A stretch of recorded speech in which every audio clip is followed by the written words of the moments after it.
Alors, bonjour, mon nom est Christina Fassoula. Je vous parle maintenant à partir de la petite ville où j'habite en Québec, qui se nomme Huntington, qui aussi est la vallée des Tisserands, de Weaver Valley, dans la belle Châteauguay. Et aujourd'hui, en fait, j'aimerais parler un petit peu de mes progrès depuis la dernière fois qu'on s'est parlé. Soit de filage, mais aussi de tricot et de tissage. Parlons un peu de moi aussi, comment a été ma semaine. J'ai eu une semaine bien remplie, mais qui a fini majoritairement positif. Ma fille la plus vieille est revenue de l'école avec un nez qui coulait, des éternuements. Pendant une soirée, elle ne filait pas bien. Elle a eu 39,5 de température. C'est que c'était la grosse panique. Avec le COVID, bien sûr, c'est qu'on est resté à la maison. J'ai suivi un petit peu comment elle allait. Finalement, c'était quelque chose de très passager. Pète le feu, c'est que tout va bien là-dessus. C'était quand même une peur, une inquiétude cette semaine. À part ça, il y a eu, j'ai eu mes petites soirées à pouvoir travailler sur du tissage, du tricot. Mes journées étaient quand même assez bien remplies.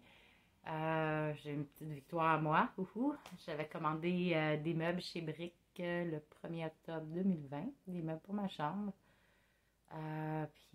Finalement, il n'était toujours pas arrivé. J'avais toujours plein d'excuses. 2 dates de livraison ne se sont jamais présentées.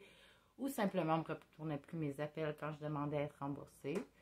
Donc, il a fallu que je menace de faire une plainte officielle à l'Office de protection du consommateur, l'Ombudsman, et finalement impliquer ma carte de crédit à l'intérieur. Donc, chapeau à ma banque. Ils ont, même après les délais de procédure générale, vu que c'était hors de mon pouvoir, parce que, apparemment, avec le COVID, on a des retards dans les livraisons, hein, surtout dans les choses qui arrivent outre-mer.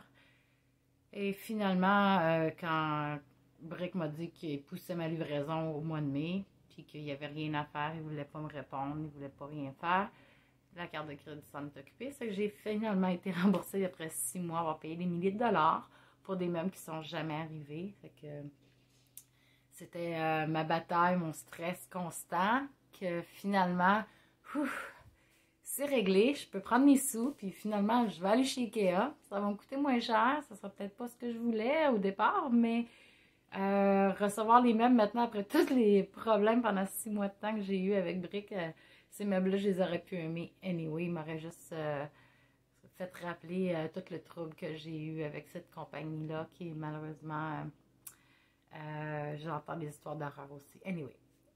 C'est pas le début du podcast, je voulais parler un petit peu de ma semaine. À part ça, il y a de la paperasse à faire. On commence à préparer pour ses impôts. Il fait beau, j'ai hâte. La neige fond dehors de plus en plus. J'ai vu que mes iris ont commencé à pousser, mes oignons égyptiens aussi. J'ai des petites pousses ici et là. J'ai tellement hâte de ne plus avoir de neige, de pouvoir finalement nettoyer un peu les feuilles mortes, les déchets de l'hiver. Je n'ai pas de chien, mais c'est sûr que je vais trouver une couple de surprises dans ma cour, que ce soit par des ratons, des écureuils, des chiens des voisins ou chats et autres. Fait qu'on va tout nettoyer ça avant que les enfants se mettent le pied dedans. Surtout en avant, je sais pas, depuis le COVID, puis depuis le couvre-feu, surtout le couvre-feu. J'habite dans une petite ville, on est à la campagne, mais j'ai jamais vu autant de gens le soir promener leurs chiens, ce qui est bien une chose, ça donne l'exercice autant aux humains qu'aux canins. Sauf que personne n'a des sacs, personne ramasse. Donc, j'ai jamais vu autant d'excréments canins sur les trottoirs, devant nos cours. On est insultant. Bref, j'ai hâte de faire le ménage. Je suis dans un mode de dépoussiérage, nettoyage de vitres. J'ai vraiment nettoyé les poussières sur mes plantes. J'ai envie d'ouvrir toutes les garde-robes, faire le ménage dedans. Qu'est-ce qu'on garde? Qu'est-ce qu'on donne? On dirait que c'est le temps de l'année que je suis comme ça. Puis je me retiens aussi pour ne pas faire du magasinage de printemps dans les vêtements tout de suite. On a encore une couple de tombées de neige. Ça m'empêche pas d'avoir encore mon mojo pour le tricot, pour le filage, le tissage. Ça reste, même si le beau temps arrive. Mais je sais en toute franchise que l'été, c'est plus difficile. Il fait plus chaud. J'ai une thermomètre à la maison. C'est quand même frais, c'est climatisé. Mais on veut être dehors. Il y a du gazon à tondre, il y a des jardins à s'occuper. On veut sortir. On veut aller marcher sur le bord de l'eau. Je peux amener des tricots légers, mais j'ai moins envie de rester assis à une table à travailler, soit sur un métier à tisser ou une machine à tricoter, etc., etc. Un rouet, ça se transporte bien en général. Je n'amène pas mes rouets antiques avec moi, mais j'ai un Ladybug de la compagnie Chat qui est quand même assez transportable, qui a des poignées, qui n'est pas trop lourd. Je dirais environ 15 livres. Puis je l'attache dans l'auto comme j'attache mes enfants. Ceinture de sécurité, on n'est jamais trop prudent. Puis ça peut être intéressant si l'été dernier, je ne suis pas allée dans les parcs avec les enfants dû à la COVID-19. J'évitais que les enfants, c'est plus difficile encore de dire OK, pas de contact avec tel ami, on ne s'est pas vu depuis tant, on ne sait pas qu'est-ce qui se passe. Donc, on restait plutôt dans la cour parce qu'ils ont des glissades, ils ont des balançoires, ils ont tout ce qu'il faut. On a quand même une grande cour. Mais cette année, j'espère pouvoir au moins sortir un peu plus, sortir pas nécessairement dans les parcs publics, mais avec des jeux d'enfants, mais peut-être randonner dans le bois ou des choses. En tout cas, on verra. Le beau temps me fait rêver. Bon, cessons de parler de moi. Ça fait déjà 7 minutes, puis on n'a pas encore parlé de fibres. Donc, mes progrès. La dernière fois, je vous avais montré un mélange qui était sur ma bobine de mérino avec du mohair, du BFL, tout ça, de la soie. J'ai fini par tout filer ça en 2 brins avec un mérino qui matchait, là, qui est la couleur, le bleu pâle, le Mylène que j'avais fait la vidéo. Il m'en reste encore. J'ai encore pour l'équivalent de je dirais 2 bobines sur mon rouleau antique Doucobar. J'ai encore une autre bobine de bleu, plus un petit peu du mélangé. Donc, j'ai pas fini. Ça va être une bonne quantité. Je sais pas si ça va être une quantité pour un cardigan ou un chandail, mais au moins facilement pour une paire de mitaines avec une tuque, puis peut-être mélanger avec un foulard dans un tissage. Ça ferait un set, c'est sûr. Sans plus attendre, je vais vous montrer à date qu'est-ce qu'il y en est. Je vais vous montrer un que j'ai lavé déjà. On voit qu'il a bien gonflé comparé aux autres. Donc, ceci est mes progrès présentement. Attendez un petit peu. Donc, ici, on voit. Là, je vais voir lequel était lavé. Ah, c'est celui-là ici. Donc, je vais vous montrer un peu la différence. Comment que la laine, elle est encore plus comme une corde un peu. C'est plus rêche encore. La tension n'est pas égale partout encore. Une fois que la laine est lavée, elle se remplume. Il y a de l'air qui rentre dedans. Elle vient un petit peu plus gonflée. Le métrage rapetisse un petit peu aussi. Il faut faire attention de ne pas nécessairement compter son métrage une fois sorti du rouet. Vous dire, ah, j'ai 130 mètres de fibre. Ça se peut que vous tombez à 128, 127. Tout dépend du type de fibre aussi. Parce qu'en se regonflant, elle va rapetisser en longueur, mais elle va épaissir en largeur. Donc, ça, c'est les 3 qui me restent à laver.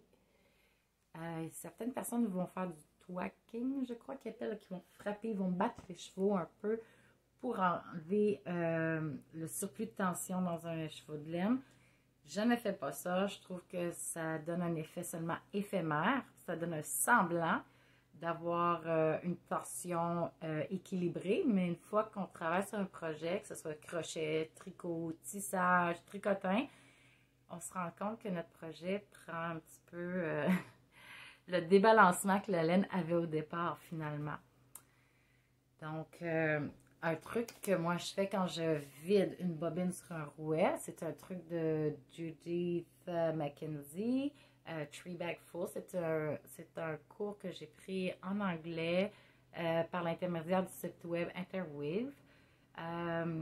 qui n'existe plus présentement dans le sens de Interweave, mais je crois qu'il de maintenant c'est Média quelque chose. Faudrait que je vérifie, je vais le mettre dans la description, le lien, si le cours existe encore.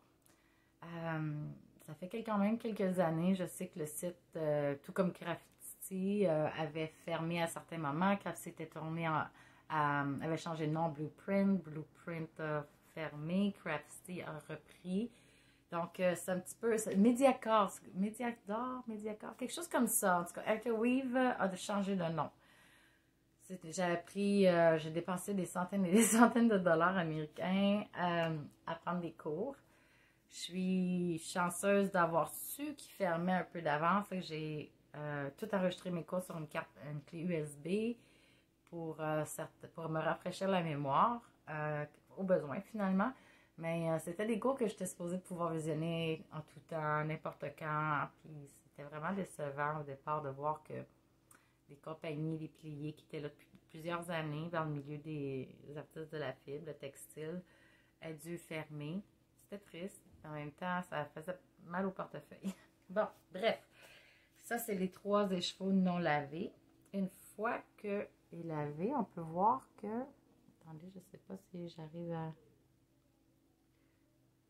Si je passe comme ça ici, qu'est-ce que ça me fait? Ah, ça change la couleur. Mais ça ne donne pas un focus. Ah, là, voilà ici. Bon. Donc, malgré tout, on peut voir que c'est un peu flou, mais bon. Je vais vous montrer la différence. On voit qu'ici, c'est plus comme une corde. Tout ce bleu-là que vous voyez ici, là, va gonfler, va puffer après pour devenir comme celui-ci. Donc, la différence va être là. Ici, c'est beaucoup plus texturé. Ici, ça s'unit plus. Il y a toujours la texture, bien sûr, parce que c'était une laine au départ que je voulais texturer. Peut-être qu'en l'ouvrant un peu, on va voir mieux. Donc, voilà. J'essaie encore de me familiariser avec la caméra de mon téléphone. Je vais pouvoir faire peut-être cette semaine des recherches pour mieux apprendre mon téléphone. Mon iPad est rendu trop vieux. Il n'y a plus rien à faire avec. Puis j'avais acheté une petite tablette Samsung qui malheureusement tout l'écran a craqué. Puis j'avais acheté un kit pour réparer la vitre. Toutefois, j'ai changé le mot de passe parce que je trouve mes enfants me chippaient ma tablette puis ils l'écoutaient la nuit. Et je ne me rappelle plus du mot de passe que j'ai mis. C'est bien moi. Donc, en ouvrant une qui n'a pas été lavée, on peut voir peut-être mieux. Et elle prend tous les plis de... elle n'a pas encore sa propre mémoire. Ça qu'elle fait sa propre mémoire selon comment on va la serrer. Tandis que celle-ci... Oups, attendez. Elle a beaucoup plus de... Elle est plus raide. On voit un peu quand même. Hein? À l'œil du connaisseur, là, à l'œil du fileur, on peut voir la différence. Donc, 4 écheveaux de fête. Encore 2. Je dirais probablement 2 et un petit restant encore à faire. Donc, j'ai bien hâte de finir ce projet. Je l'avais mis un petit peu de côté ces derniers jours. Ça me tentait peut-être moins de filer. J'avais aussi les fouleurs à faire en commande. Que je veux faire à temps aussi. Le beau tarif, ce serait bien que les gens puissent porter leur foulard. Il m'en reste un à faire en commande. 1 et 1/4 finalement. Ensuite, ça c'était du côté filage. Maintenant, je vais embarquer sur un autre hobby à moi, une passion que je pourrais dire. J'ai toujours rêvé d'avoir une machine à tricoter des batiks. J'ai fait pendant des années du tricotin, donc le principe est le même, sauf que la machine vient automatiser le tout, malgré que c'est quand même mécanique et à la main. Il n'y a rien d'électronique ou électrique dedans. C'est encore plus primitif non, que le tricotin parce que chaque pion, chaque aiguille, finalement le picot, on le tourne à la main, tandis que la machine, elle a d'une manivelle, c'est actionné et ça tricote en rond.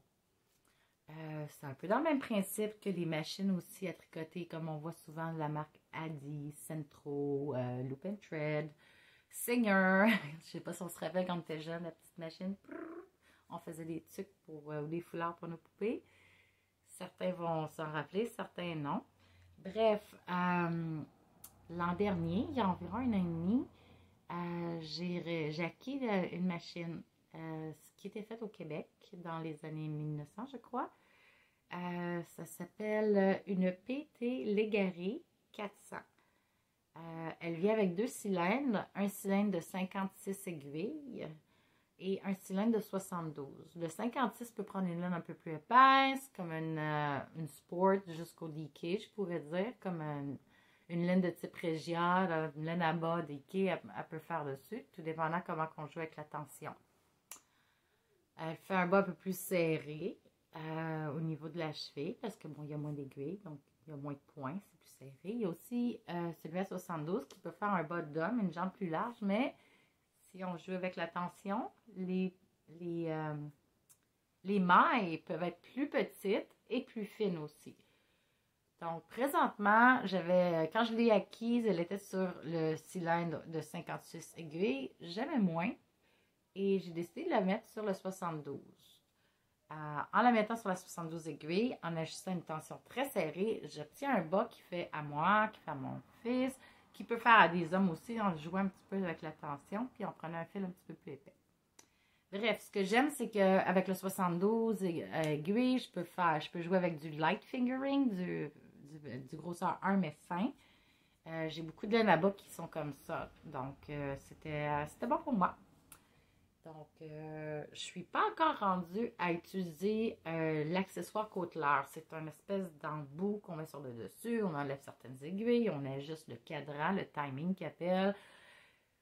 C'est beaucoup à apprendre. Au début, ce que j'ai fait, je faisais juste des tubes. J'utilisais la manivelle, la laine se tricotait en tube.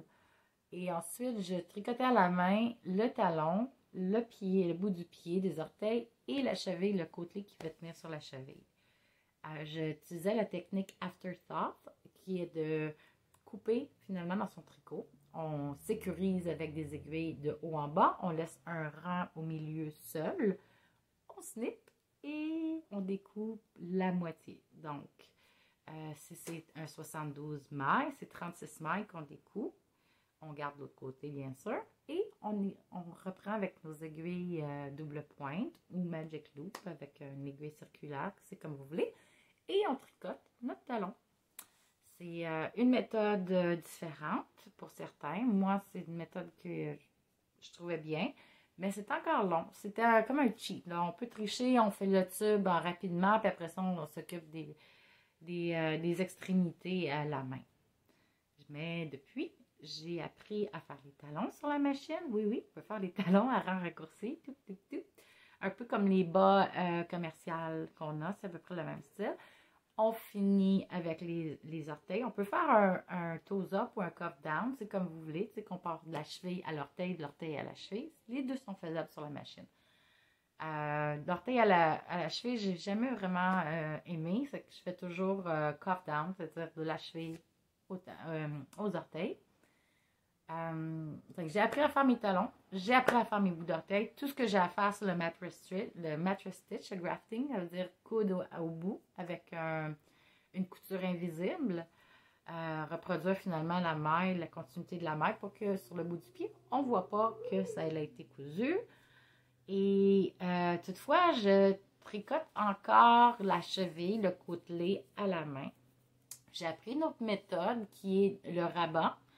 On tricote une partie, après ça on prend les premières mailles, on les rabat sur les mailles de la machine à tricoter, puis ça fait comme juste un rabat, c'est une deuxième épaisseur. Je vais vous montrer sous peu, vous allez comprendre mieux avec une image, ça vaut 1000 mots. J'aime un peu moins parce que je trouve que bon, l'épaisseur ne va pas me déranger si j'ai un jeans, mais si j'ai un pantalon plus fin, je vois là-bas, j'aime moins ça, je trouve que ça tient moins, j'ai des jambes de pilon de poulet que j'appelle. C'est toute mince ici, puis après ça, ça monte en cuisse. C'est que mes bas me tombent tout le temps les jambes, habituellement. C'est que j'aime bien avoir un bon côtelé, que je peux rajouter même un fil de nylon un peu élastique pour venir tout chercher. Sinon, si ça me glisse, j'ai pas de cheville, puis j'ai des mollets bien hauts, vraiment comme un pilon de poulet. Bref, mon garçon, c'est pas la même affaire. Il a eu... Ah oui, c'est vrai, j'ai pas parlé de ça. Comment ça? Mon fils a tombé dans la dizaine. Il a eu 10 ans à la Saint-Patrick. Bref, on a eu notre bulle familiale qui est venue. On l'a célébré tranquille.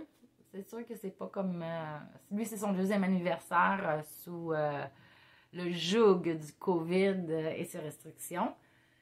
Mais on a eu du plaisir. Je l'ai fêté pendant une semaine de temps. J'ai des petits cadeaux, des petites choses à tous les jours pour lui. J'ai acheté un livre de Harry Potter, version plus vieux. Il aime beaucoup ça.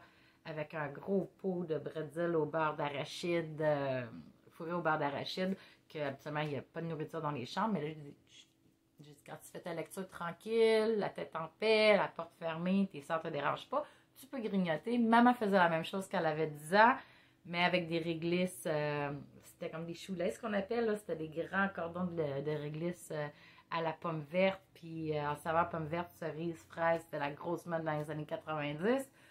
J'en ai pas trouvé, c'est que moi j'ai acheté à la place qui aimait mieux, mais j'ai dit, tant que tu te ramasses après, tu peux cacher ton pot dans ton garde-robe. C'est ta grignotine pour aller avec ta lecture, ce qui, en fait, il s'enferme dans sa chambre pour lire à tous les jours maintenant. Yeah, maman! Donc, ça, c'est un petit cadeau. D'autres petites choses comme lui acheter de la gomme. C'est quelque chose chez moi que je trouvais que les enfants n'étaient pas prêts. Ça ne me tentait pas de ramasser de la gomme partout ou de les voir mâcher et avaler ça. On n'est pas des gens qui mangent beaucoup de sucre, des choses transformées. Donc, j'ai acheté un petit paquet de gomme ballon au melon d'eau. Puis j'ai dit, je pense que c'est assez vieux maintenant pour essayer ça. C'est des petites choses comme ça que je voulais lui montrer que 10 ans, c'est important, ça faisait un changement dans sa vie. On revient au sujet. Ensuite, c'est ça. Je vais vous montrer les bas. Parce que mon fils, j'aime beaucoup les bas. Ça, c'est l'étape, une fois sorti de la machine. Comme ça, ici, ça, c'est de la laine à jeter. C'est un début. C'est quand on commence à tricoter sur la machine. C'est pas de la belle laine. C'est après qu'on embarque. Ici, vous voyez, j'ai omis le côtelé. Donc, ici, c'est ma laine à bas. Donc, je vais aller revenir prendre avec mes aiguilles ici. Et je vais tricoter comme si j'aurais fait un toes-up finalement. C'est comme si j'aurais tricoté à partir de l'orteil jusqu'à la fin du bas. J'ai trouvé une vidéo sur YouTube en anglais qui me donne une meilleure finition quand que je sors mon projet de mes aiguilles pour avoir une meilleure élasticité. J'utilisais le Jenny Super Bind Off, quelque chose comme ça que ça s'appelle en anglais. En tout cas, c'est Stretchy Bind Off, qui est une fermeture plus élastique. Mais encore, je trouvais que c'était pas suffisant. Mon fils a une grosse cheville. À 10 ans, là, il y a des mollets. Il est pas plus grand que moi, il est plus costaud maintenant. Ses pieds sont plus grands que les miens. L'an dernier, on portait la même pointure. Je vais avoir un grand bonhomme. Mon mari, son papa, était un homme très grand. Il nous avait avertis. Il avait dit, tu vas voir, vers 10-11 ans, il va commencer à grandir énormément, puis il va te dépasser. C'est un fait. C'est ce qui s'en vient. Donc lui, mon fils, comme j'avais dit dans l'autre épisode, la première, il adore les bas de laine. Il veut juste de ça. Il veut haut, il veut long, puis il veut rien savoir des bas de commerce, coton, tout ça. C'est vraiment juste ça. C'est dans ces derniers pour la saison que je vais faire pour lui. Les prochains, je vais les faire, mais plus courts, pour aller dans les espadrilles. Je vais voir comment il réagit. Peut-être que... C'est sûr qu'avec une laine moins... Celle-là, c'est juste une laine commune, mais peut-être avec un mérino bambou, dans un mélange de ce type-là, peut-être que ça va pas surchauffer les pieds puis piquer. Je voudrais pas non plus qu'ils me disent « Ah, j'aime pas ça, la laine. » Encore une fois. Ça a été déjà arrivé dans le passé. J'avais reçu un cadeau, une tuque en alpaga du Pérou. Oh my God, ils trient pas là-bas, on dirait. En tout cas, où est-ce que c'est une boutique souvenir, là, puis la laine, on voyait que les grades n'avaient jamais été triés. Il y avait des poils de garde là-dedans, c'était fou. Puis ça l'avait traumatisé pendant longtemps. Il ne voulait plus avoir rien de tricoté main parce qu'il me disait « Ah, maman, la laine, ça pique. » Plus tard, j'ai montré en lui faisant des tuques maison avec une laine plus douce, du mérino ou de l'alpaga encore aussi. Mais j'ai même fait une tuque en corridelle, puis il a aimé. C'est que finalement, c'était de le rééduquer après sa mauvaise expérience. Ça va être sa dernière paire de bas que je vais faire cette saison-ci. Dans mon Ravelry, j'ai le nom de cette laine-là. C'est dans un Deep Stash. Là. Ça fait longtemps que j'ai ça. Ça fait pas loin de 8-10 ans, j'imagine. En tout cas. Je mettrai aussi dans la description le nom de la laine. Il n'y avait rien de nouveau là-dedans, mais bon. Vous voyez ici le talon. Comment c'est fait? C'est à raccourcir. On voit ici que c'est en triangle. C'est en pointe. Au final. Et une fois que on a ici notre bas, là, il n'est pas bloqué, il n'a pas été lavé, là, c'est tel quel sorti. J'ai encore un morceau de tricot rebut.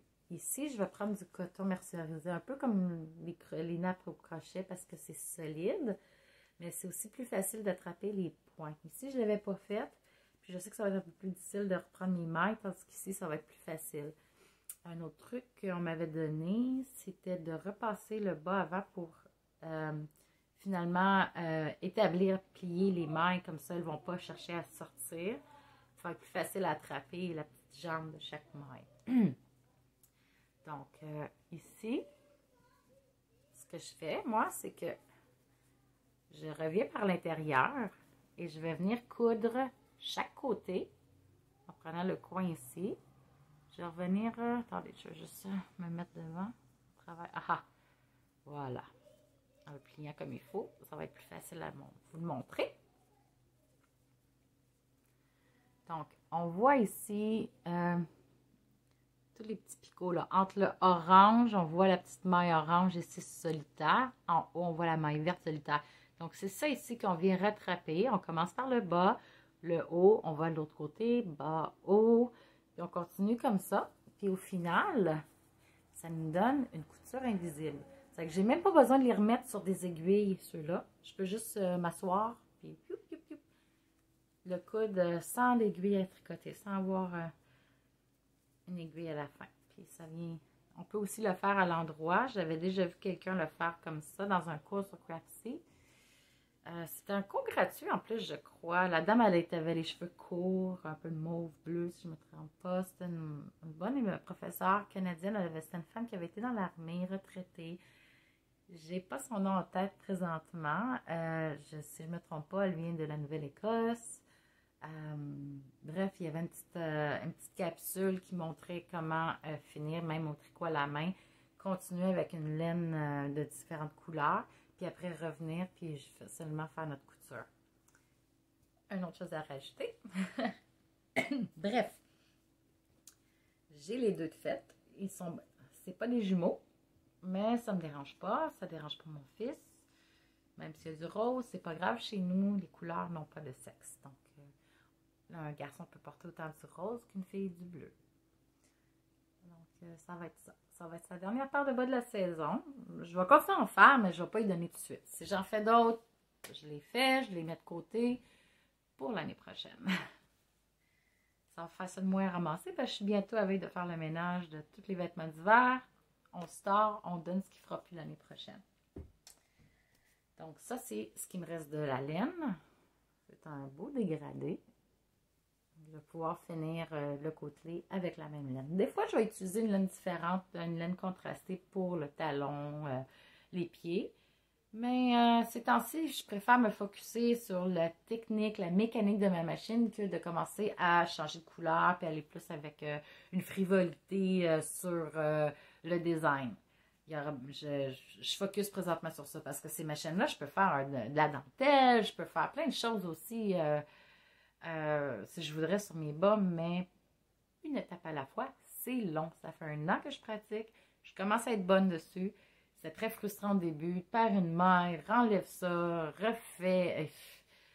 C'est long à apprendre. L'apprentissage sur cette machine-là, je peux vous dire que c'est long. Je ne suis pas la seule. Beaucoup de gens trouvent ça difficile. Il y en a beaucoup qui ont abandonné aussi. Puis je trouve qu'ils ne devraient pas. Il faut juste continuer un peu de patience. Puis il y a des groupes sur Facebook aussi qui aident beaucoup Il y a une émission aussi qui des cours, c'est payant, c'est par année. C'est en anglais, ça s'appelle Sock TV. Il y a plein de choses. Bref. Ensuite, je vais vous montrer une autre paire de bas que j'ai faite grandeur homme, qui elle est finie. Celle-là, je l'ai faite au complet sur la machine. Je n'ai eu qu'à faufiler mes fils et le bout du talon. Là, mon sock blocker, mais ici, il est trop petit. Le bas, il est vraiment grand. C'est pour un homme qui porte du 12 ou 13. Donc, c'est un grandeur large, mais ça faisait pas. Ici, j'ai utilisé une laine à bas qui est un mélange de coton et nylon et élastique. Si je ne me trompe pas, c'est Cascade FX. Encore une laine probablement discontinuée. J'ai un gros stash. J'avais au-dessus de 4000 balles de laine à un certain moment.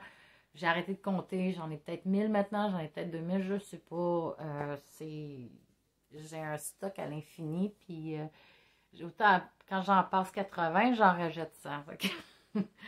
Je suis pas. Puis en plus, maintenant, j'en produis en plus. On en rajoute aussi fait main. Fait que demandez-moi pas souvent là, des nouveautés. Des nouveautés, il n'y en a pas tant que ça parce que maintenant, je préfère faire mes choses. Si je veux une laine de qualité, ben, soit je vais la filer, soit que je vais acheter ma propre laine non teinte, puis je vais la teindre moi-même.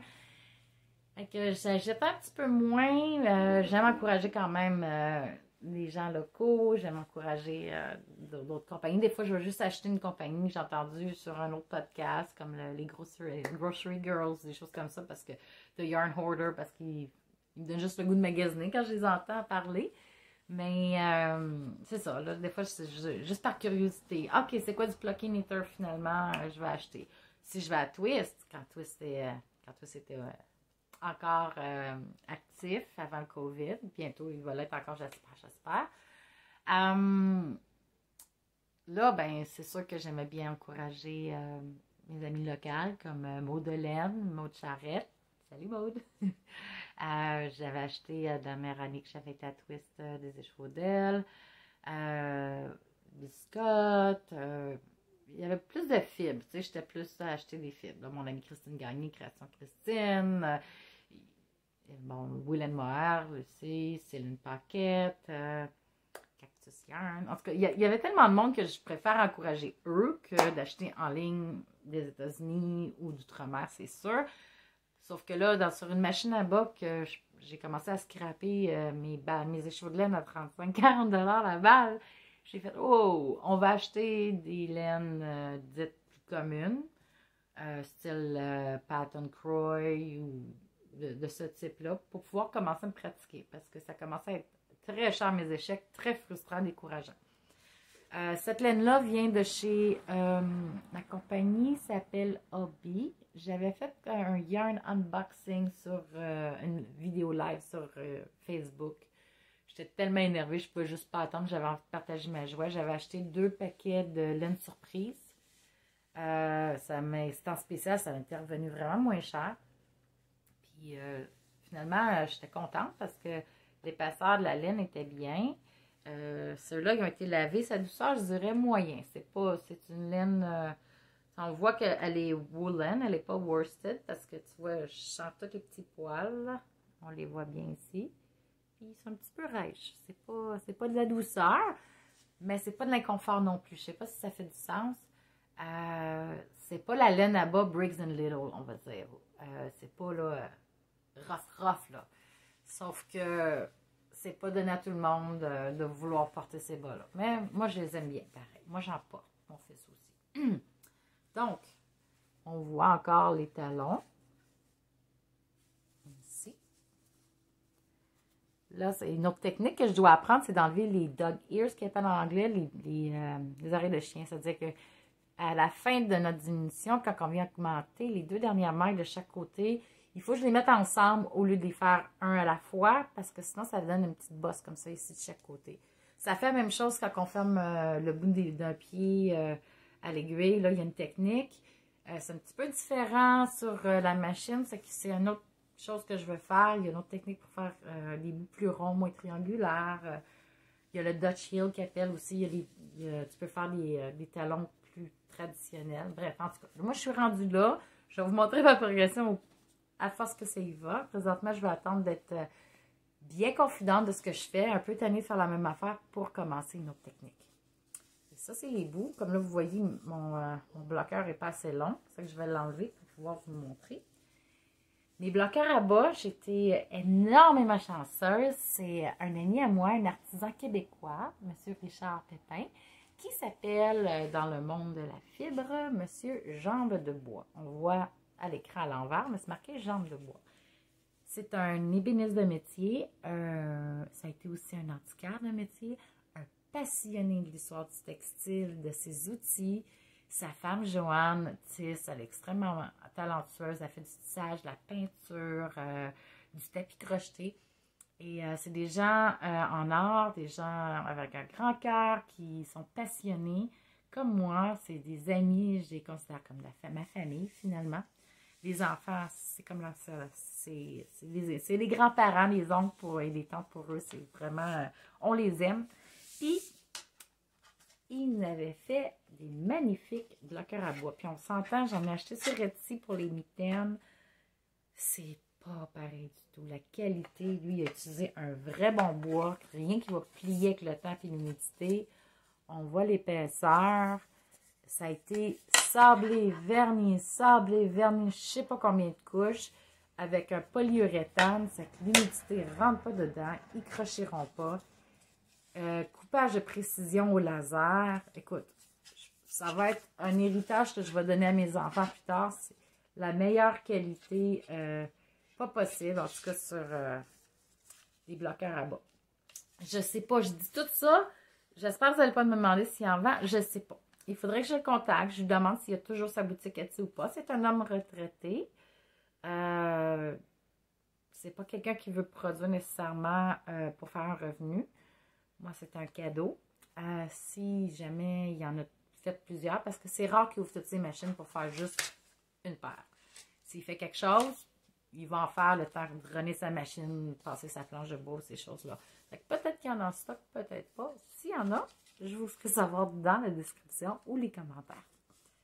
Donc, c'est ça. Lui, c'est la grandeur large qui avait marqué, large grand. J'ai large, medium et small. C'est dans la même grosseur, la même longueur que le bloqueur à bas de Knitpick. Donc, je pense qu'il s'avait fié en prenant les mesures de celui de Knitpick. Puis, avec les découpes des bas ici, je pense qu'il avait fait des jolis porte-clés. C'était mignon. Fait que je les utilise beaucoup. À chaque fois que je lave mes bas, je les lave dans la machine, je ne les lave pas à la main. Mais je les mets pas dans la sécheuse, je les mets sur mes bloqueurs après, une fois. Donc, celui-là ici, je n'ai pas encore faufilé. C'est un rebord, vous voyez, rabattu. Je peux vous montrer ici que j'avais tricoté le double de cette longueur-là. Et après, j'ai rabattu mes mailles, je les ai mis ensemble et je les ai tricotés sur le prochain rang, finalement, tout ensemble. Ça me fait un rebord comme ceci. Mais vu que c'est une laine coton élastique, celle-là ici, elle fait comme un peu un côtelé. Elle vient chercher. Puis je savais que cette laine-là, une fois lavée à cause du coton, elle rétrécissait énormément. Je m'avais fait une paire de bas à l'époque. Moi, je fais du 7 ans, pas du 7 ans. Grandeur 7 dans les souliers, parfois 6,5. Quand j'étais enceinte, c'était 7,5. Les pieds en graisse aussi. Bref, je m'avais fait des 7 ans, c'était parfait, je les lave. Il faisait mon garçon qui avait à l'époque 3 ans et demi. Oui. Donc, je savais que cette laine-là, une fois lavée, elle allait rétrécir.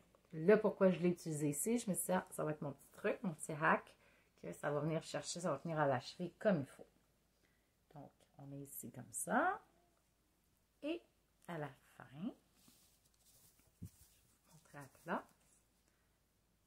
Est-ce que vous pouvez voir où est-ce qu'elle est la couture? Là, on voit qu'il y a du bleu ici. Si on se fie au bout, ici, ma couture, elle est... Ouais. La ligne bleue ici, là, c'est là que j'ai cousu.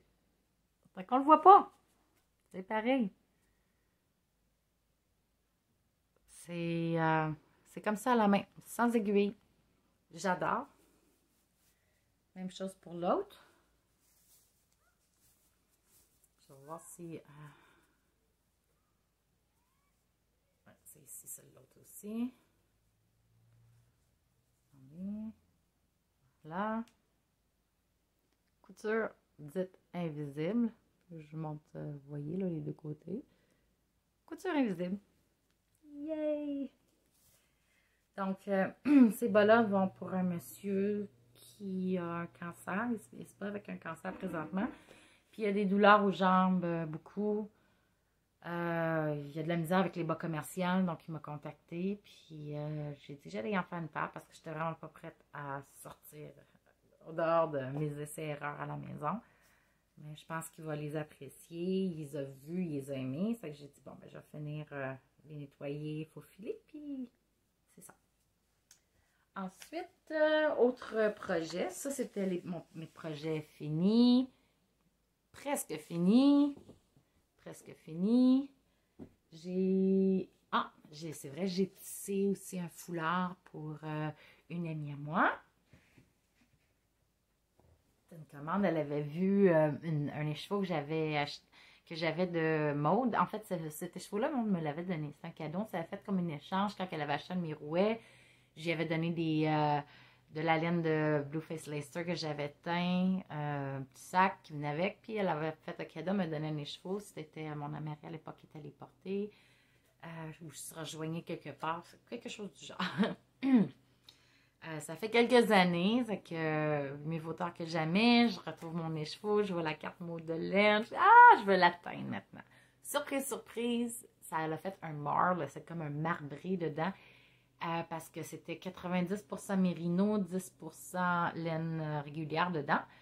Et vu que c'était deux animaux différents, ils ont pris la teinture différemment, c'était assez génial. Puis, je pense que je pourrais vous montrer qu'est-ce que ça a donné, hein? Il doit m'en rester.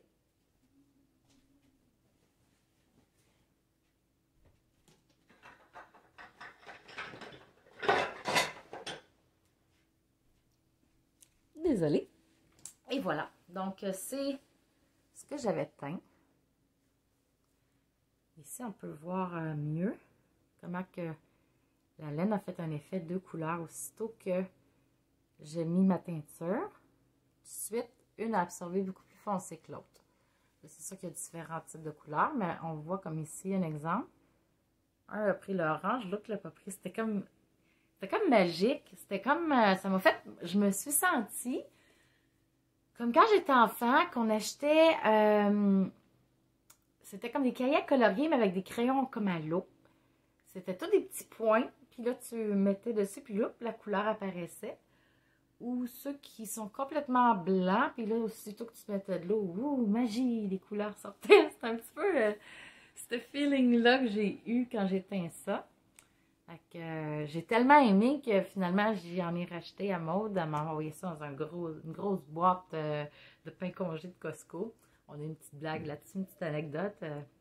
C'était des belles miches parce que c'était des balles tellement énormes que c'était pas juste twisté, c'était mis en espèce de boule, puis ça ressemblait à des miches de pain. Bref. Pardon. C'est ça. J'ai utilisé ça ici parce que mon amie, elle avait un manteau dans les tons du vert ici. Je dirais comme ce vert-là, ici, le côté le plus foncé. Puis elle voulait un foulard tissé. Je voulais pas juste mettre. Ok, je mets ce chevaux-là, je fais ma trame, je passe avec, puis c'est tout.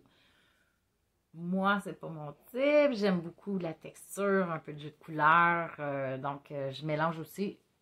Ici, là, il y a un snob, ça n'existe pas. Je travaille autant avec de l'acrylique qu'avec du cachemire. Chaque fibre, je trouve qu'il a sa propre fonction. Oui, dans le meilleur des mondes, je préférais que ça n'existe plus des matières faites à partir de pétrole, polluantes comme l'acrylique, tout ça, mais on serait hypocrite de dire qu'il faut éliminer tout ça parce que j'en connais pas beaucoup qui portent que du lin, du coton, certifié biologique, éco-responsable, fait fair trade. On s'entend, tout le monde a un peu d'acrylique, tout le monde a du nylon, de l'élastane, du polyamide. La rayonne, c'est chimique. Le bambou est procédé chimiquement. On s'entend. La viscose. Il faut pas être plus, tu sais, faut pas être plus fou qu'un autre. On essaie de faire de notre mieux. On essaie d'acheter le moins possible de la fibre artificielle, je dirais, là, à base de pétrole, comme l'acrylique. Mais en même temps, c'est comme difficile de tout éliminer. C'est un choix personnel. Moi aussi, il y a une question de budget. Jamais que je vais écraser quelqu'un parce qu'elle travaille avec une laine 100% acrylique puis que moi, je suis capable maintenant de me payer de la laine de mouton. J'ai commencé quelque part aussi. J'ai commencé avec rien, pas d'argent pour m'investir, avec un bébé d'un bras, enceinte d'un autre. C'était pas le temps de dépenser des centaines de dollars sur plein de choses que j'aurais eu besoin pour avoir des petites laines de luxe. Je préférais mettre cet argent-là de côté parce qu'on voulait s'acheter une maison. Et voilà. Fait que c'est correct. Il y en a que je vais jamais dire à quelqu'un, regarde, moi je préfère pas tricoter rien que de toucher à ça. Non. Je préfère apprendre, je préfère pratiquer. Il y a des choses que j'aime moins. L'acrylique, j'aime pas tricoter avec. Pourquoi? Ça s'étire pas, j'entends le quick, quick, quick dans mes aiguilles, même si je tricote lousse. Puis je viens que j'ai mal à mes tunnels carpiens, ça me blesse les poignets.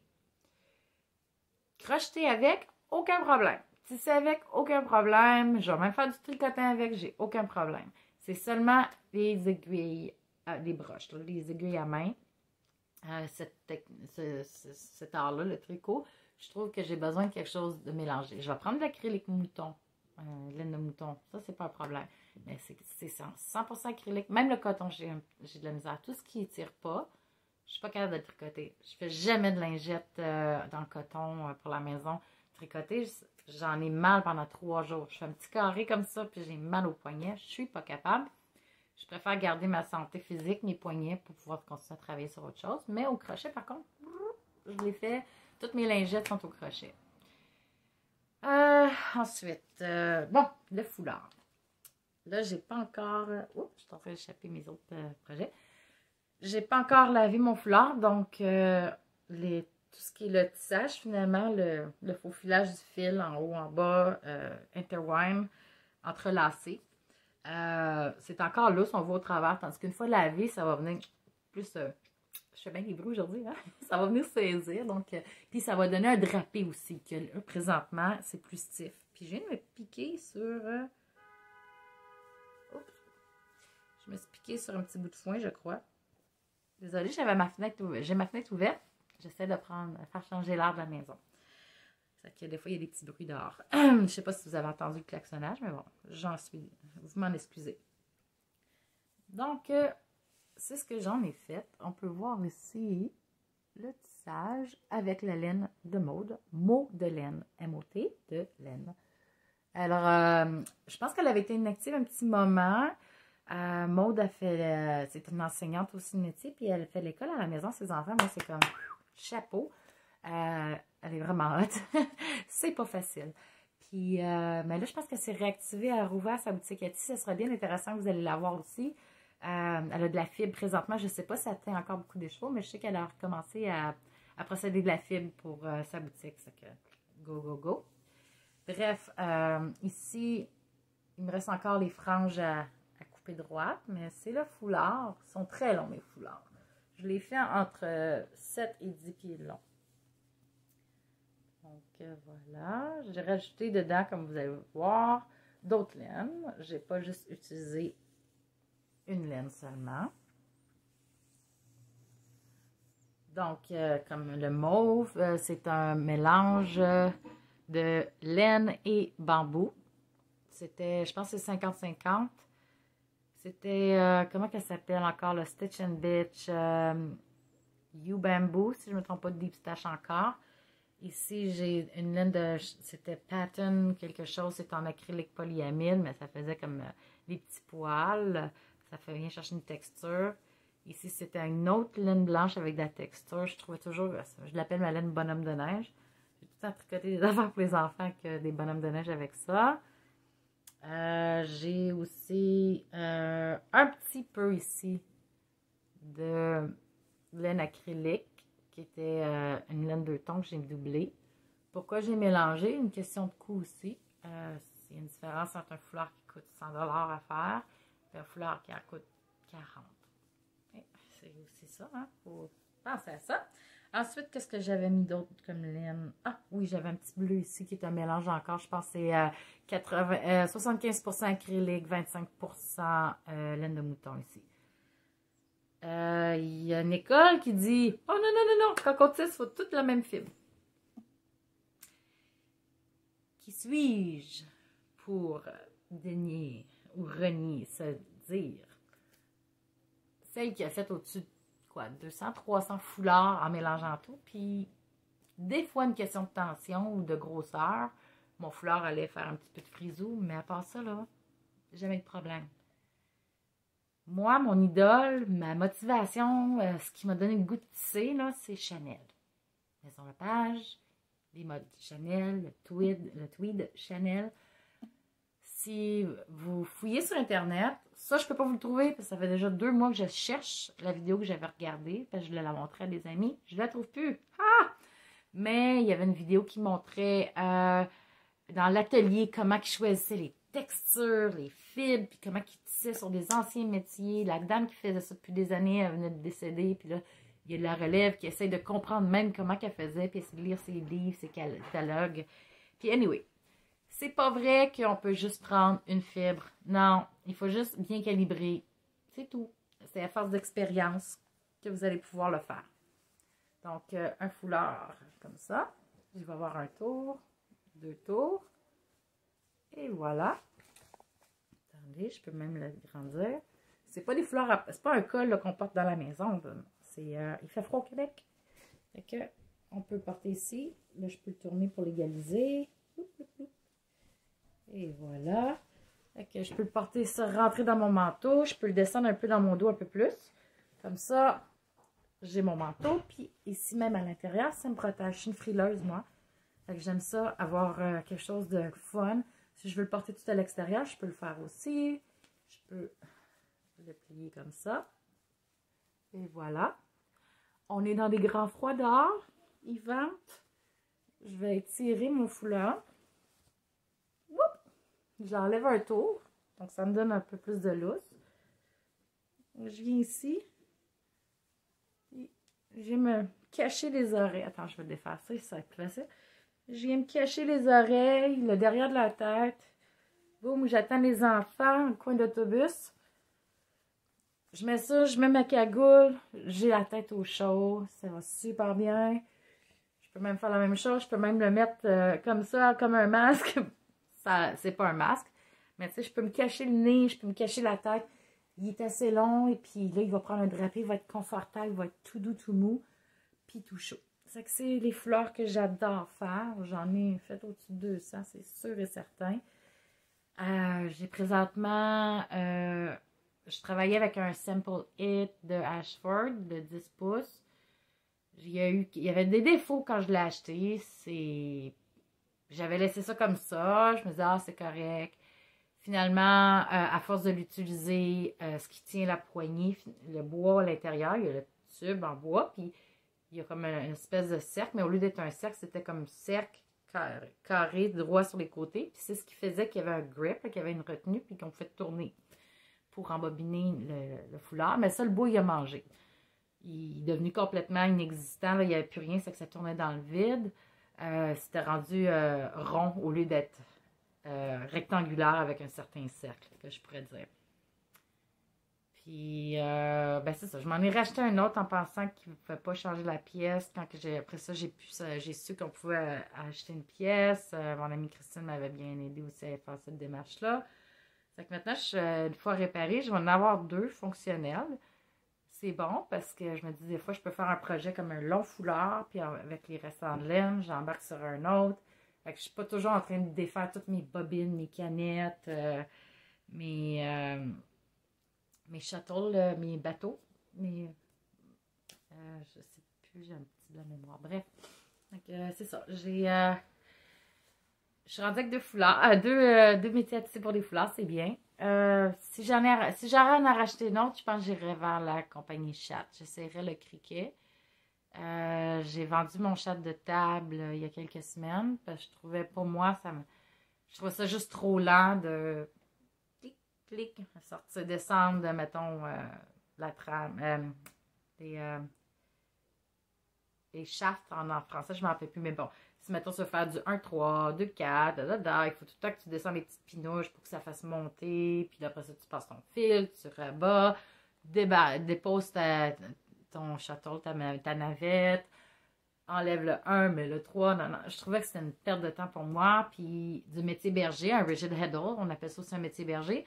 C'est supposé d'être du tissage lent, mais moi, ça ride. Je suis habituée. C'est comme clic, clic, clic, clic, clic. Je la lance, je l'attrape de l'autre main, la main à rabat en même temps. J'ai une espèce de tempo. C'est comme une danse quand je fais ça. Fait que maintenant, je peux dire que je peux être capable de faire un foulard aussi long que ça en moins de 4 heures. Je peux le faire en 2, 3 heures, 4 heures. Parfois, ça dépend plus que de jeu de couleur.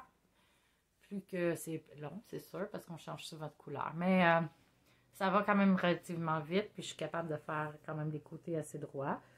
Ça va jouer si j'ai une laine plus épaisse, comme ici, on mettons, ça va chercher. Mais si on reste avec une laine identique, on va dire, mais là, c'est comme, j'ai quand même un bon tempo. C'est le fun. J'adore tisser. Puis tisser de la laine filée au rouet, c'est magnifique. J'en ai un que j'ai fait, j'ai pas encore lavé aussi, je pourrais vous le montrer. Je pensais que j'avais tout montré, mais finalement, j'ai pas tout montré. Une petite seconde.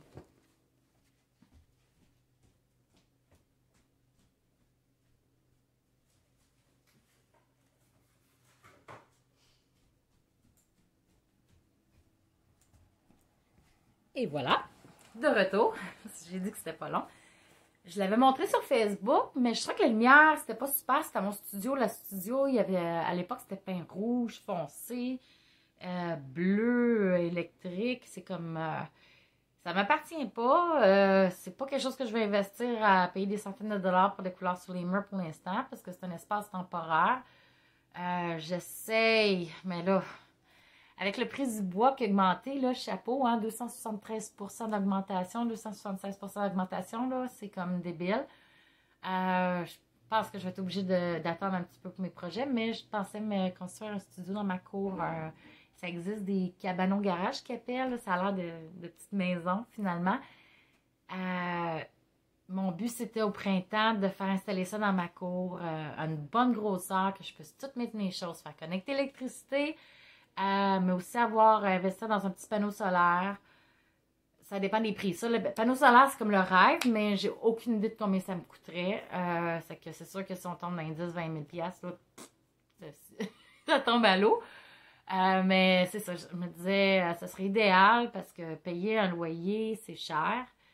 Même en campagne, tu t'en sors pas entre 500 et 1000 $ par mois pour un studio, plus taxes, plus électricité, puis ça t'appartient pas. Je me disais, tant qu'à investir cet argent-là, aussi bien d'investir cet argent-là, mettons, les 2 prochaines années, puis construire sur ma propriété à la place un chalet cabanon, quelque chose comme ça. J'ai vu des modèles là, tellement cute, là, ça ressemble à des she sheds qu'ils appellent, là, puis c'était quand même raisonnable. On parle au mois de décembre, novembre-décembre, j'avais regardé, j'avais contacté, je ne sais pas si les prix ont augmenté à cause de la rareté du bois, là, maintenant, la pénurie.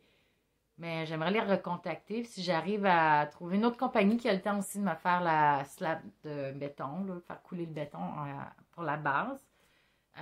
J'ai un bon ami qui est électricien, j'ai un bon ami qui est plombier, j'ai mes contacts aussi, j'ai un ami qui est dans la construction. C'est que finalement, je pourrais avoir mon studio chez moi, mais pas dans ma maison.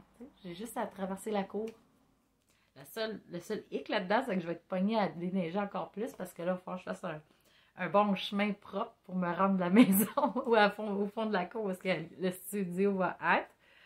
Mais c'est un désagrément agréable quand même, à savoir que je peux travailler de la maison, que sans être dans la maison, là, c'est sûr que ça sera rien de commercial, ça sera pas, j'habite pas sur une rue commerciale, en tout cas pas mon tronçon, c'est pas quelque chose, je veux dire, j'ouvre boutique, là, c'est un studio personnel. Sauf que ça serait le fun pareil d'avoir un espace à soi à travailler. Là. Comme là, mon studio présentement, c'est temporaire. Mais au moins, je suis choyée, je peux travailler encore. Tout est pas en storage comme ça a été plusieurs années. Voilà. Donc, ceux-là, les couleurs sont beaucoup plus subtiles et douces. C'est un foulard que je vois porter au printemps, quand c'est encore frais dehors, parce qu'il est très léger, il y a un beau drapé, puis c'est fait en laine d'alpaga avec un peu de mérino, un peu de soie.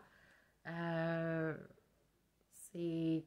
Il y a la laine fuchsia, qui est une laine commerciale, mais que j'ai teint moi-même avec de la cochenille. Donc, c'est un fingering grosseur numéro 1, 2 brins, 100% alpaga, qui est un produit canadien. Ça venait d'une compagnie en Alberta. C'était, à l'époque, c'était un mini que j'avais fait. C'était un échantillon d'un cours de teinture à partir de plantes et insectes, etc. Teinture naturelle, là, avec les plantes tinctoriales. Ici, j'ai du Cria, du baby alpaga. À ne pas confondre avec ce qu'on voit dans les commerces qui disent baby alpaca. Ça veut juste dire qu'il est doux. Ça veut pas dire que c'était le bébé. Ça, c'était de la ferme d'une de mes amies, Jennifer. C'était la première coupe, la première toison de ce petit bébé-là. C'est doux, doux, doux, doux, doux. Ici, j'ai un mélange. J'ai de la soie, du mérino. J'ai un petit peu de BFL, si je ne me trompe pas. Je mélangeais souvent mon BFL dedans. Puis, j'avais fait un retard avec un fil commercial d'alpaga, 100% alpaga, qui est noir, là, qu'on voit dedans, noir et blanc. Je sais pas si je peux... OK. Faut pas trop que je m'approche. Sinon, c'est flou. OK. Donc, ici, j'en ai des tons bleus. Ici, j'en ai avec des tons un petit peu plus mauves. J'avais bleu, j'avais mauve, j'avais quoi aussi? Ah, un peu plus blanc-gris aussi. Dedans. Donc, mon tweed est diversifié. Là, j'en avais avec des fonds plus blanc-gris, j'en avais d'autres avec du mauve, d'autres du bleu. C'est la soie qui a fait que ça a changé. Vous voyez, c'est un peu plus foncé. Ici, c'est différent. C'est dans le ton gris. Et voilà. Donc, ce foulard-là, encore là, je ne l'ai pas lavé, il est encore raide aussi. Quand ça sort, il y a une tension. C'est comme un tricot, n'importe quoi. On bloque, il va ramollir. Lui, je vais le garder pour l'année prochaine. Les roses, c'est pas vraiment mes couleurs. Les pastels, surtout, je sais pas. Il y en a qui vont me dire, t'as les cheveux noirs, t'as un teint, toutes les couleurs te vont. Mais ça va aussi avec la personnalité. Puis moi, je trouve que si je me mets ça devant face, j'ai l'air malade. Donc, mais ça, un petit jacket de jeans. OK, sans jugement, mais je vois une belle brunette, là. Pas cheveux noirs, cheveux bruns, un peu au brun, ou blonde, le porter. Je trouve que quand je l'ai faite, c'était la vision que j'avais. J'espère que je vais trouver la bonne personne qui va pouvoir en profiter. Et voilà. Donc, c'est un autre que j'avais complété. C'est doux, là. Il est léger, mais il est hyper chaud. C'est pour ça, au printemps, là, tu veux te mettre un manteau de jeans, une veste de jeans, mais tu sais que tu vas avoir froid avec juste ça. Tu peux mettre un chandail à col roulé en dessous, mais tu peux mettre aussi un petit coton, puis tu mets ça par-dessus. Ça protège tes épaules, ça protège ta nuque. C'est beau, puis c'est chaud. Et voilà. Donc, en voilà un autre. Projet en cours, parce que moi, je suis partout en même temps. Puis là, après cette vidéo-là, je m'en vais faire des sushis. Parce que j'ai envie de manger des sushis, ça fait tellement longtemps. Les pantalons commencent à être serrés. COVID a commencé à je sais pas. Ces temps-ci, j'ai juste ça en tête, manger. Je sais plus quoi faire de ma peau. C'est que je fais beaucoup plus de travail manuel, mais quand même, j'ai plus d'appétit, disons. Puis là, ben, je rêve de manger des salades, des sandwichs, des sushis. C'est fini, là, les grosses bouffes chaudes, là. Je suis tannée. Je veux de la bouffe d'été. J'ai hâte d'avoir un barbecue. Mon barbecue, il est mort l'année dernière. Puis, je cuisine au propane chez moi. C'est que j'ai pas envie de m'acheter un barbecue au propane. Le charbon, je trouve ça un petit peu long. Puis, je sais pas, c'est un peu dangereux. Juste avoir un petit four à charbon avec 3 enfants qui courent partout. Peut-être que si je tombe sur une annonce Kijiji ou un barbecue smoker là, avec les, qui appellent ça les wood pellets, les petites granules de bois. j'aimerais ça, mais présentement, c'est pas dans mon budget, ils sont chers encore, c'est nouveau sur le marché, puis je sais qu'il y a différentes qualités, mais je suis prête à attendre encore une autre année. En attendant, je me fais mes brochettes grillées dans mon panini grill. Puis je rajoute du liquid smoke, là, la fumée liquide en liquori dans mes marinades. Ça me donne un petit goût de fumée. Bref, c'est avec sushi, bouffe d'été, ça s'en vient après cette vidéo-là. Et maintenant, je suis en train, ça m'a juste pété une bulle hier soir. J'étais tannée, je voulais tricoter, ça me tentait plus de tisser, ça me tentait plus de filer. Je voulais écouter des émissions à la télé. Présentement, je réécoute parce que j'ai passé au travers de tous les épisodes, mais c'est léger, ça me fait rire, c'est anglophone. Par contre, ça s'appelle Two Broke Girls. Ça date de 2017, si je ne me trompe pas, ou 2016. Deux jeunes femmes qui sont à New York. Une qui a tout perdu, c'était une héritière. L'autre, elle a eu une vie assez de misère. Elle travaille serveuse dans un petit restaurant, un petit trou dine-in. Puis, en tout cas, ils sont bien drôles, sont bien fun. C'est beau de voir une petite amitié comme ça. Une belle amitié. C'est pas juste une petite, c'est une grande amitié qui se développe, une solidarité féminine. Je pense que c'est ça qui vient me toucher. En tout cas, je les aime bien gros, j'aime ça, je ris d'eux autres. Leur humour est un peu salé. Il y a aussi un autre série que j'aime beaucoup qui est avec... mon Dieu, j'ai un blanc de mémoire. C'est encore en anglais, anyway. Bref, j'aime écouter la télé, je fais du Netflix, je fais du Amazonite, comment je pourrais dire, du PrimeNet. Puis c'est ça. Là, je me disais, ça fait longtemps que je veux un cardigan. J'en avais un gris à maner comme un peu poilu, puis je l'aimais bien gros, puis j'ai perdu beaucoup de poids, puis il flottait, puis il a commencé à faire des trous, j'ai eu des taches dessus, puis je m'en ai bien débarrassé, puis je dis, j'ai envie de faire quelque chose pour moi. Tu sais, après Noël, là, t'as envie de faire des choses, mais pas nécessairement toujours pour les autres. Fait que j'ai décidé de me faire un cardigan velu. On voit ici toutes les boubous parce que c'est pas du bouclé, mais ça donne du bouclé à cause du mohair brossé qui est tellement long que quand tu tricotes, des fois tu le tricotes, des fois tu le tricotes pas avec ta main, c'est que ça donne comme un effet bouclé. Puis c'est pas un patron super compliqué, quelque chose de pas me casser la tête. J'ai fait mes échantillons, parce que mon échantillon, ça me disait pour un 10 cm, 4 pouces, ça me donnait tant de mètres, ça, puis j'étais vraiment loin parce que de la laine de mohair, il n'y a pas autant d'élasticité, c'est plus drapé, puis même si j'utilisais la même aiguille, c'était comme le mohair, ça fait des plus grosses mailles, puis il remplit les mailles avec son poil finalement. La laine que j'utilise, j'ai échappé ma balle, c'est de la compagnie Ice Yarn. Celle-là, ça s'appelle Can Mohair. C'est un mélange de mohair, laine, acrylique, polyamide. Donc, tu as 20% de mohair, 25% de laine, 45% acrylique, 10% polyamide. C'est un mélange de moitié-moitié finalement. Moitié fibre naturelle, moitié fibre synthétique. C'est correct. Le poilu ici, c'est le naturel. Le synthétique, c'est le core, le fil du centre. Où est-ce que le mohair et la laine ont été filés par-dessus. Finalement, c'est comme un fil à l'intérieur. Puis après ça, le brin qui est venu chercher tout ça, qui est venu mettre tout ça solide, c'est un fil de polyamide. Donc, c'est un 3 étapes. J'ai déjà fait ça au filage, souvent dans des laines artistiques. Puis c'est ça que j'aime. J'aime analyser mes laines. J'aime tellement les laines avec de la texture. Je ne jette pas juste du 2, 3, 4 brins flat réguliers. J'aime ça, acheter toutes sortes de laines différentes. Puis les travailler, mais aussi les analyser. Je les défais. Je défais tous les brins. Je regarde comment ça a été fait. Puis je copie. Parce qu'on est, on est comme des singes, on est des singes savants un petit peu.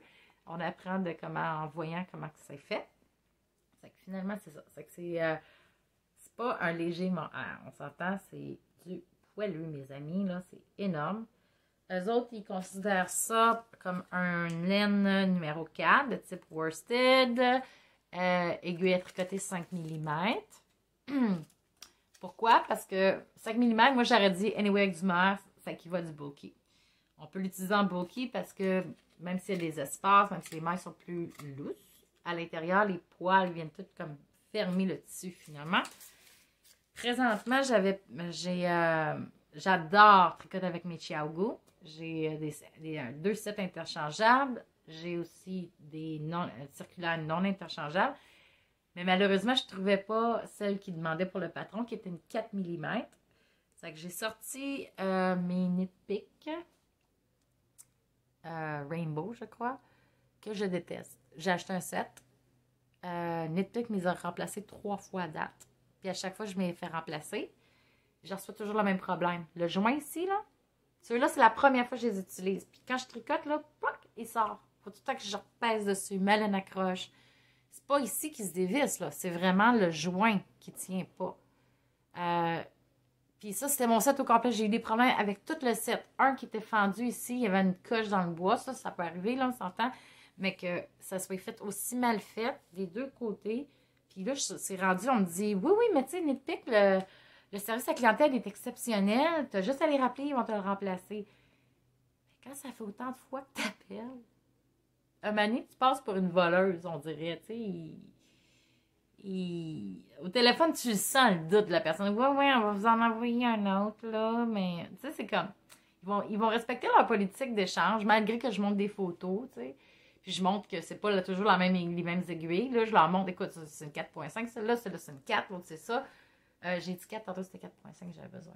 Mais c'est comme, à chaque fois, je dis, mais pourquoi que c'est aussi de mauvaise qualité? Vos produits, vous garantissez vos produits d'être une bonne qualité, vous garantissez des remplacements s'il y a des problèmes, mais pourquoi c'est autant de mauvais produits? Puis la réponse a été tellement plate et banale. Ah, c'est tout fait en gros volume en Chine, c'est que c'est normal. Même chose pour un embobineur à laine que j'avais acheté de Knit Pick. À l'époque, c'était mon mari qui l'avait acheté comme cadeau de Saint-Valentin. Christy, j'en ai reçu 4, puis les 4 brisés. Je ne pouvais même pas finir une balle de laine à bas, que clac, le petit plastique en dedans, la roulette, elle cassait. Puis ça spinait tout croche, puis ça perdait de la puissance, ou ça marchait tout simplement plus. T'sais, on les a dévissés, on a regardé à l'intérieur. J'avais fini par être remboursée, mais tabarouette, c'est vraiment fatigant. Bref, Knit Pick, moi, à part les nickel plate, que j'adore, eux, là, jamais eu de problème, ils n'ont pas écrasé, rien. Je les préfère même que les AliExpress, Abdi Turbo, qu'eux autres, le métal, il vient appuyer entre des doigts, puis la corde est vraiment pas bonne, là. Je les aime pas du tout, les Adi. C'est que j'étais pognée qu'eux autres parce que c'était mes seuls 4.5. Là, je fais ça de même, puis j'entends clic, clic, clic, puis ça décolle, puis ça colle, ça décolle, ça colle ici, c'est fatigant. Je n'irai pas trop avec, mais je faisais mon cardigan. Mais bon, l'échantillon, j'ai fait les pochettes. Je me suis dit, si je fais les pochettes, ça me donne ce que c'est. C'était trop grand, mon gauge était trop grand, mais je refusais de descendre d'aiguille parce que je me disais, je vais sacrer à faire des mains serrées, puis être tout le temps pognée avec le poil qui sort, parce que déjà, il faut que je l'enroule en même temps de faire ma maille. Ça me ralentit. Le fait que j'utilise des aiguilles en bois au lieu d'être en stainless, ça me ralentit. C'est que ça m'a pris peut-être 20 minutes faire une poche comme ça. Généralement, ça m'aurait pris la moitié du temps. Je tricote en combinaison. Combination knitting qu'ils appellent. C'est une partie continentale, une partie à l'envers. C'est combiné. Que moi, je fais mes envers à l'envers. Que j'ai juste à fliquer. J'ai pas de gossage. Je travaille toujours sur le bout de la pointe, ma laine du côté droit de ma main. Puis, quand c'est le temps de faire l'endroit, je le fais à l'envers. Dans le sens que, pas le pearl, mais je plonge mon aiguille vers le bas au lieu de vers le haut. Comme si j'aurais fait une maille twistée qu'elle appelle, comme un E-wrap. Sauf que c'est pour me donner un point droit, vu que je tricote mon point envers à l'envers. Il faut que je tricote mon point à l'endroit à l'envers pour pouvoir pas avoir de jeu qui s'en va comme ça. Sinon, ça me donnerait comme un effet un peu brioché, mais brioché croche. Bref, j'ai fait mes échantillons. C'est que ça, j'ai fait mes 2 pochettes pour mon cardigan. J'ai fait 2 mailles de plus. C'était 28 mailles que le patron demandait. J'en ai fait 30 parce que je veux avoir un beau rebord. Je vais lui donner comme un effet. Tu sais, je vais venir coude, mais je vais venir aussi comme coude ici, comme avec le crochet, je crois, pour qu'elle donne un effet 3D, un peu la pochette, pour qu'elle ait plus d'espace sans qu'elle bave. Je sais pas si ça fait du sens. à la toute fin ici, quand c'était rendu à faire le côtelé, je suis revenue puis j'ai fait une diminution. Fait que comme ça, ça va pas pendouiller comme ça. Ici, c'est plus court, ça que ça vient chercher un peu. C'est que ça va garder quand même une fermeté au niveau de la poche sans que ça bave. J'en ai fait 2 comme ça hier soir, le temps d'une émission. Et j'ai aussi fait le début du cardigan de type raglan. C'est vraiment, ça va être une grosse doudoune, là. Je l'ai fait dans le extra small. C'est ça que je voulais dire. Oh my God. Vu que mon échantillon était beaucoup plus gros, ça me donnait environ 1 pouce de plus dans la hauteur puis un demi-pouce de plus en largeur que l'échantillon demandait avec le même type de grosseur de laine et aiguille. J'ai décidé de faire la grandeur X-small pour me donner un small medium. Mes calculs, c'est ça que ça me donnait. Ça va être tellement doux, tellement chaud. Ah, puis la texture dedans, c'est quasiment comme de la laine, c'est un peu tout croche, mais je dis ça, mais j'aime ça la texture. Ça va être tellement réconfortant, j'ai assez hâte. Bref, ça va me prendre environ 8 à 10 balles, puis c'est ça ce que je travaillais. Là, ça fait 1h16 minutes que je suis présentement en train de filmer. Je pense que c'est le temps. Mon riz est prêt. Donc, ça va être le temps d'aller faire mes sushis. Ça va être bien simple. Sushi concombre, sushi avocat, sushi patates sucrées, sushi crevettes cuites.